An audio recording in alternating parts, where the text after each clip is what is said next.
ऐसी बीमारी है जिसमें मरीज जो है या जो पीड़ित व्यक्ति है वो ठीक नहीं होना चाहता, वो बीमार होते हुए भी स्वीकार नहीं करना चाहता, बीमार होते हुए भी उस बीमारी को लगातार कंटिन्यू आगे बढ़ाना चाहता है।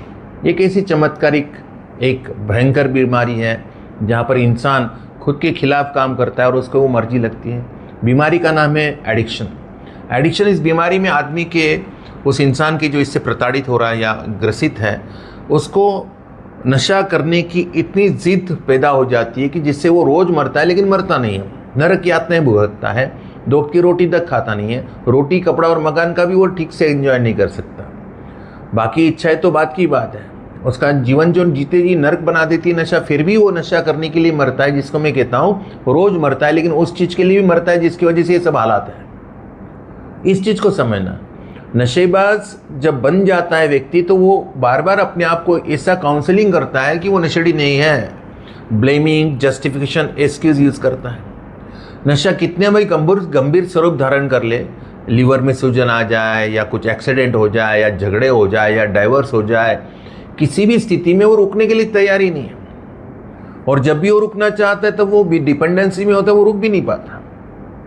इसका डेथ रेट जो वो सेकंड नंबर पे है, टॉप सेकंड।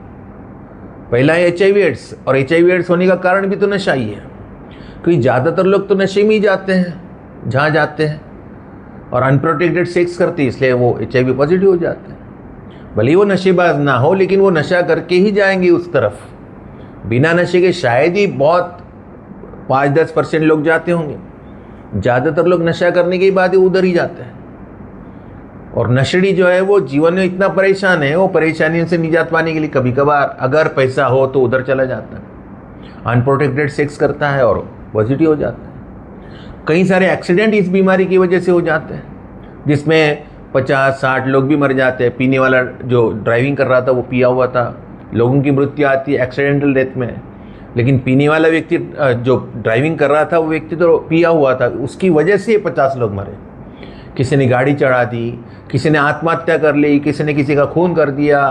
क्राइम में अगर देखेंगे तो नशे का बहुत बड़ा हाथ है। दुनिया में जो दहशत है, दहशतगर्दी करने के लिए आदमी को नशे में होना ज़रूरी है, क्योंकि जब आदमी नशे में होता है तो वो इंसानियत वगैरह सब भूल जाता है, उसके अंदर क्रूरता आ जाती है, क्रूएलनेस आ जाता है, कहीं ना कहीं वो बेदर्द हो जाता है या क्या बोलते हैं बेशर्म हो जाता है। उसको दूसरों की इमोशंस की कोई चिंता ही नहीं है। दूसरों की इमोशंस की चिंता नहीं, वहाँ तक तो ठीक है, लेकिन खुद की भी इमोशंस की चिंता नहीं। वो खुद को खलनायक समझ रहा है या विक्टिम समझ रहा है, और ये कहीं ना कहीं क्रोध की तरफ जा रहा है या आत्महत्या की तरफ जा रहा है।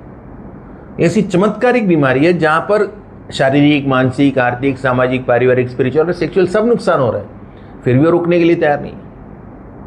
इतनी महाभयंकर बीमारी होने के बावजूद भी लोग ट्रीटमेंट लेने से मना करते हैं।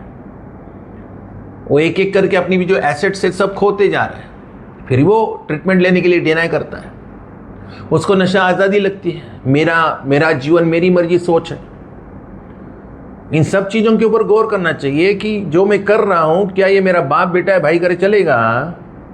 तो उत्तर आएगा नहीं। तब कहाँ आप समझ पाओगे कि जो मैं कर रहा हूँ गलत है। वो गलत तो करता है और गलत भी उसको सही लग रहा है कि जो मैं कर रहा हूँ वो सही है। ऐसा विचित्र बीमारी आज तक मैंने देखी नहीं है। और ये बीमारी कई सारे लोग आज जो यंगस्टर है, जो नई जनरेशन है, वो बहुत जल्दी इसकी शिकार हो रही है। शिकार मतलब क्या कि बीमारी बहुत पावरफुल है, शिकार हो गई है लोग, नई जनरेशन पूरी तरह से। पुराने जो लोग थे वो 5 साल 10 साल बाद शराब के एडिक्ट बनते थे। आज मैं देखता हूँ कि 6-6 महीने में ही हालत इतनी ख़राब हो जाती है, लीवर डैमेज होता जाता है, बिलिरुबिन लेवल बढ़ जाता है, जो भी SGOT SGPT बढ़ जाती है, उसके बाद ब्लड काउंट कम हो जाता है, हीमोग्लोबिन काउंट कम हो जाता है, बहुत ज़्यादा गुस्सा, बहुत ज़्यादा क्या बोलते केयरलेसनेस, अपनी पढ़ाई छोड़ देते हैं, अपने माँ बाप को छोड़ने के लिए तैयार है, अपनी जॉब तक छोड़ने, अपना गांव तक छोड़ने के लिए तैयार है, लेकिन नशे को छोड़ने के लिए तैयार नहीं। इसको चाहिए ठहराव, स्टॉप, सोचना, एब्स्टिनेंस। जब तक रुकेंगे नहीं तब तक कुछ समझ में नहीं आएगा। और रुकना होगा नशा मुक्ति केंद्र में, जहाँ पर वो महीना 2 महीना 3 महीना जो भी समय होगा वहाँ पर वो सोच पाएगा क्या वो कर रहा है वो सही है। फिर उसकी मजबूरी भी हट जाएगी, जो चीज़ें मिसअंडरस्टैंडिंग थी नशे के बारे में, जो गलत फहमियाँ थी, वो सब दूर हो जाएगी। सोच में परिवर्तन होगा और नए जीवन की शुरुआत हो सकती है, जहाँ पर उसको समझने वाले व्यक्ति भी मिलेंगे और उसको समझाने वाले व्यक्ति भी मिलेंगे, जहाँ पर उसका योगा होगा, क्लासेस होगी, मेडिटेशन होगा, सुंदरकांड होगा, भजन होंगे, शेयरिंग क्लास होगी, उसके अंदर क्या चल रहा है उसको भी जाना जाएगा, पर्सनल काउंसलिंग भी होगी, एक डिसिप्लिन दिनचर्या होगी, अनुशासन का जीवन में महत्व समझाया जाएगा, क्या क्या अपनी प्रायोरिटीज़ होना चाहिए, क्या नशा करना, नशा जब शुरू होता है तो नशा ये आखिरी प्रायोरिटी में आता है, जब एडिक्शन का शिकार हो जाता है तो नशा ही पहला प्रायोरिटी बन जाता है ऊपर। इन सब चीज़ों के ऊपर गौर करना, अगर ज़रूरत लगती है आपको तो आप मदद ले सकते हो। आप किसी भी नशा मुक्ति केंद्र से संपर्क करके अपने लिए खुद के लिए मदद अवेलेबल करवा सकते हैं। अगर आप नहीं करवा सकते तो अपने माता पिता से बात करें, भाई बहनों से बात करें, बीवी बच्चों से बात करें कि मुझे हेल्प का ज़रूरत है। आई कैन मैनेज करते करते कुछ भी मैनेज तो हो ही नहीं रहा, साल 2 साल में बहुत सारे नुकसान हो रहे हैं। एक समय दीजिए, थोड़ा सा खुद को रुक जाइए, ठहर कर देखिए कि कहाँ जा रही है मेरा जीवन।